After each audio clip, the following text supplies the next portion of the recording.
to the Traveling Introvert. Today, there's a question I get asked a lot, or assumed a lot, is, well, you travel so much, you must have so many miles stacked up. And I think this is a case of people know that that's a thing, but people don't really know how it works. And so that's what they say.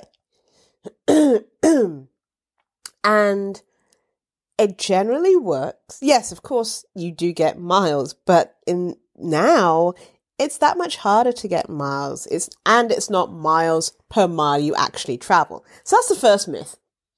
A lot of people think that you get back in mythical miles currency the amount of miles you actually travel per year.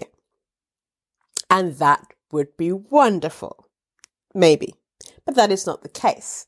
A lot of the times you will get, it's based on how much money you spend, times maybe the miles, or depending on the airline, how they do it. Things that don't get taken into consideration is the amount of money you pay for taxes. And when you buy a plane ticket, you don't realize sometimes that there is a tax for leaving the country, a tax for entering a country, a TSA tax, an airport tax. There's all sorts of other little taxes that get put in, which might even make up more than half of your actual plane ticket price.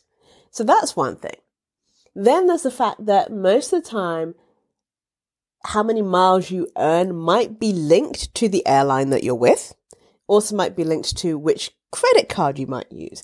In fact, it is better if you have a credit card, or you have to spend a certain amount of money. With some airlines, yes, you might have X amount of air miles, but that doesn't get you status. And status is the important thing. Status is the thing that can get you access to lounges, can get you access to boarding first, can get you extra luggage allowance.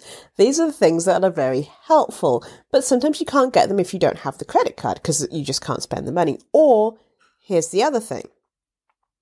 If you work for a company and that company is buying your ticket, sometimes you don't have a choice of who you get to fly with, and therefore you don't have a choice of where the miles go.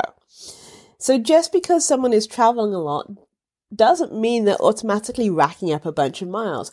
What if they're buying the cheapest tickets? And now there are definitely tickets where you don't get miles. You're just lucky you get a seat. You might not even get luggage. You get hand luggage, not necessarily carry on. It might just be a personal item and you have to pay extra for everything else. So I always find it really interesting. Like, oh, you must have racked up a lot of miles. And then I look at my mileage and I'm like, I've got 12,000 miles. And yeah, it's very interesting. The other thing is, okay, so I might have miles, but then how do I spend them? I have a friend right now. She says, I have these miles. I've got them with Copper Airlines, which, it's fine. But she's looking and she's like, I want to spend these miles, but there's nowhere I can go that the miles will cover. And we just had a conversation recently and she's like, the most I can do is go from Mexico City to Panama City one way. And it cost me far more money to take a one-way ticket back than it would just to buy a return. So she can't use the miles. Some miles have expiration dates. It takes a lot of miles. So for example, some airlines definitely have sort of a 32,000 mile minimum for you to get a flight, one flight somewhere, or 17,000 miles.